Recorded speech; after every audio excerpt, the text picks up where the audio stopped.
started writing songs when I was in my teens and into my 20s. My family came to Michigan in 2009, went from a non-denominational church in Texas to a home church in Michigan. Was homeschooled pretty much my whole life. A little ways into our Michigan lives, there's this new information that comes into the family. And we started figuring out what Torah meant. We started figuring out the stuff that was missing in the Christian lifestyle. Now, my personality is more of a soft-spoken, not very strong personality. I was just kind of riding their coattails, and they had these visions, they had these revelations, and I was just always like, okay, well, I guess that's where we're going. Really all it meant for me was giving up things that I liked, making new friends, new places, new fellowships. I was just along for the ride, and I feel like that was most of my young adult years. So skip forward a little bit. I met Miriam at a home fellowship. No, actually, I met her at a homeschool ball. And immediately, I knew that she liked me. It's one of those things that was very obvious. But I did not like her. And so soon into the relationship, I told her, I just want to be friends. I don't see this going anywhere. But, I value you as a friend, so let's just do that. And she said, okay. So we were friends for a while, and we were great friends. We had a lot in common. That went on for a few years as we were moving on to into our faith, until her family moved up north to the Traverse City, Bel Air area. And as you might expect, that was the point where I realized that I couldn't live without her. So one time when she was coming down for a visit, I basically confessed my feelings to her, and I said that wanted to start over. She wanted her to give me another chance, basically. And she said, well, you're going to have to talk to my dad. So I did. I called her dad up, set up a meeting, went up to Cadillac to meet with him. And things were going pretty well. We started courting. It seemed like everything was green light. And then it got weird. Just out of the blue, her dad sends me an email that says, I don't really like the way things are going. I don't think you're a good fit for Miriam. I want you to stop talking to her. And so, from my perspective, finally having been convinced that she was the one for me, she was an amazing person, I was shocked. I was dead shocked. I did not understand what was going on. I was pleading with him, trying to figure out what was wrong. And I apologize. I really got to make a long story short, but it got to the point where I realized that it wasn't going anywhere. I realized that nothing I could do was going to please him. And I realized that it was all like a big game for him. Just pushing our buttons and making us miserable. Of course, there's more to that story, and you guys can feel free to ask me later. But suffice it to say, I put out a fleece, and I felt like God told me that I was not to give him his authority. I was not to put myself under his authority. Now, what's interesting is that things I have learned about the Torah, basically giving the father veto power over his daughter's marriage. And I didn't understand that. I knew that at the time, but I didn't understand it. I told her, I sent a roundabout message and told her, I'm not going to listen to your father anymore. You can come down and see me if you want to. And she did. And a few months later, we were getting married at a friend's house, and our parents were not involved. So after that, we had the typical married life.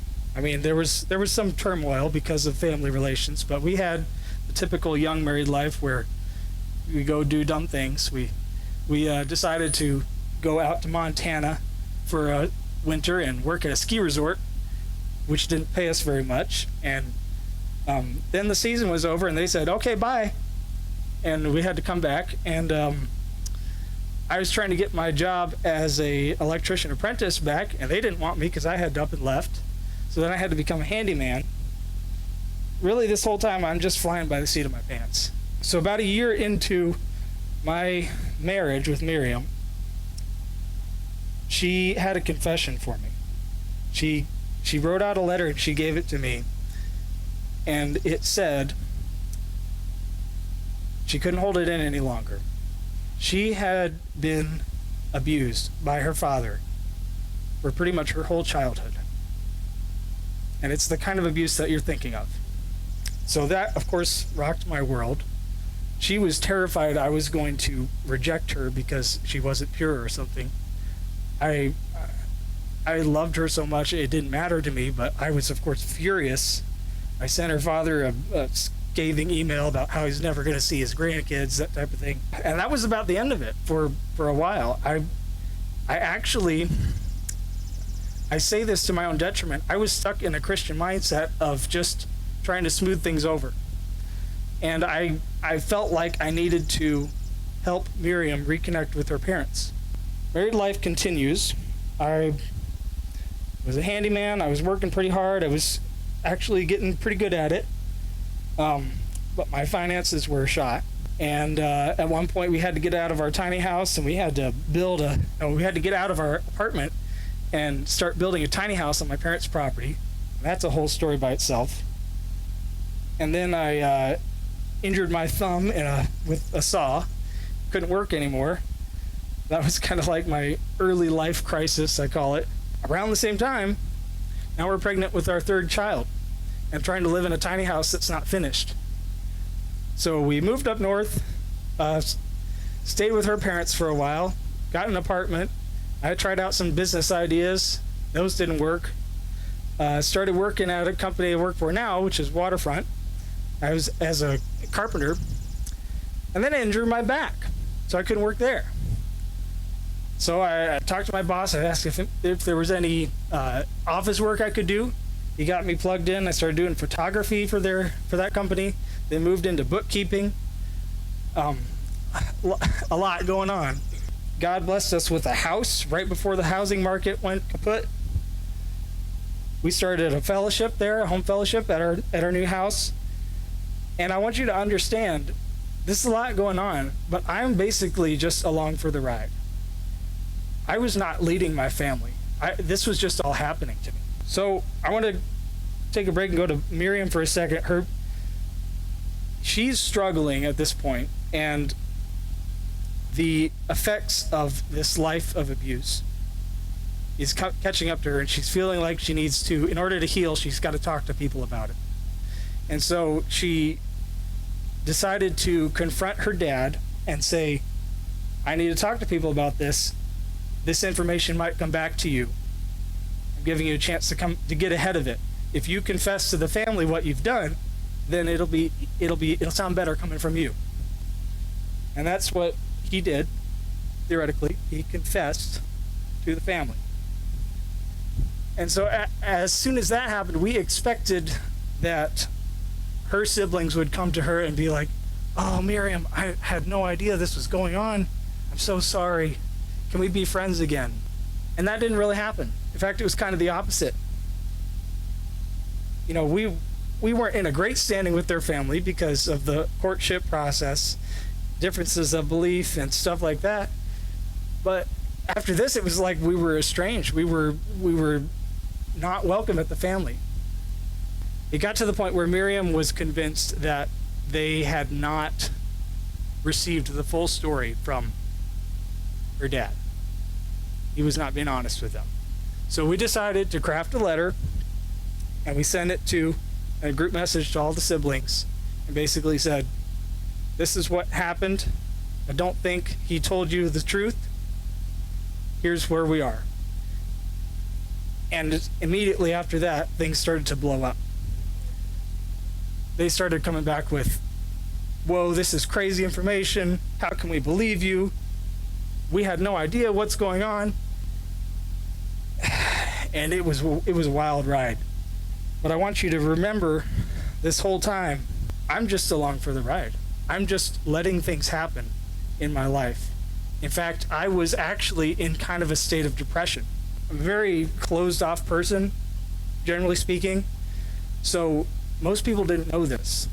Not even my wife knew this. And I was struggling with just being unhappy in my life, being unhappy in my marriage, unhappy with everything that was going on. And I didn't know a way out of it. I was starting to falter, starting to fall to these secret sins that getting me by but not fulfilling, and I didn't know what was going on. And it eventually built up to a point where I had to bare my soul before God. I had to get some alone time away from all the drama that was happening, and I had to say, God, this is what's happening with me. This is how I feel. These are things that I'm struggling with, and I don't know what to do. And that was the point that he met me. That was the point that I found him again. I came clean about my depression. I confessed the sins that I had in my heart, and I received forgiveness from that instead of the judgment that I deserved. And I started to see how my whole life I had been being blessed even though I didn't deserve it. There have been many times where I could have, things have really fallen apart, but they didn't. I rededicated my life to God, and I gave him everything. And I started studying his word with a new hunger. I started studying to teach my children, studying to teach and to learn. And I started finding my mission. And this is just the beginning. It's only getting started. But I wanted to wrap things up with a few lessons that I have learned from all these events in my life. Lesson number 1 was understanding headship and authority, understanding the place of a man in his home and being able to lead his family properly, and how important that is. How things can not only just go wrong, but make you feel like a crummy piece of crap if you're not leading your family. And how all this time I was just floundering and my wife had to pick up the slack. And I can only thank her for the places where we turned out. It wasn't because of anything I did. It's important to lead your family as a man. Lesson number 2 was about my talents, about the music that I could have written but I hadn't written because I was so depressed. It was stuff that I could have done. I could have used this for his glory. And I liken it to the parable of the talents. Some are given some things and expected to use them. And to those who don't, even what they have will be taken away. And that should be scary. That should be terrifying to all of us. That leads into lesson number 3, which is of Miriam's father and the authority that he thought he had by preventing us from getting married. When I understood what he had done to her, I realized why God permitted us to go on without his authority. He did not deserve to live per Torah. But he's alive today. And all that to say that even this authority that men are supposed to have in their family, that can be taken away too.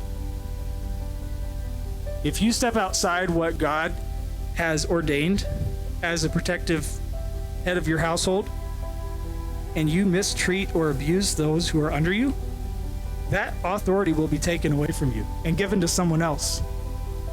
That should be terrifying.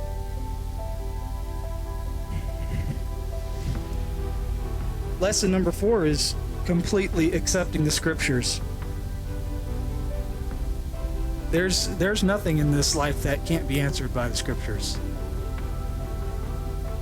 That's the truth that I should have anchored my heart on from the beginning. And finding that out now, it's a little intimidating, but I'm glad I'm here and not back there.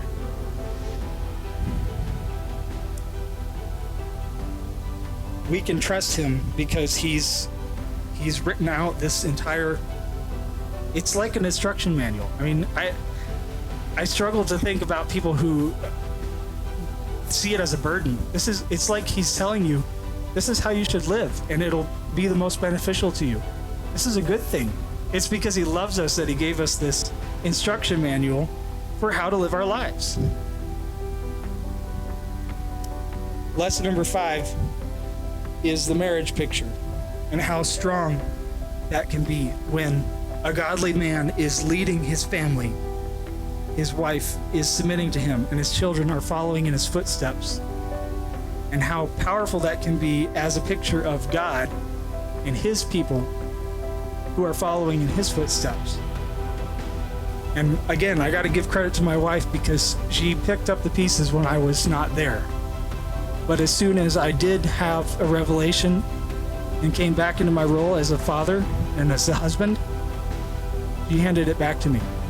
But it's not over yet. There's more to come. I got a big life ahead of me, and things are not slowing down. So I'm excited to be doing God's work finally. I'm excited to see where things are going.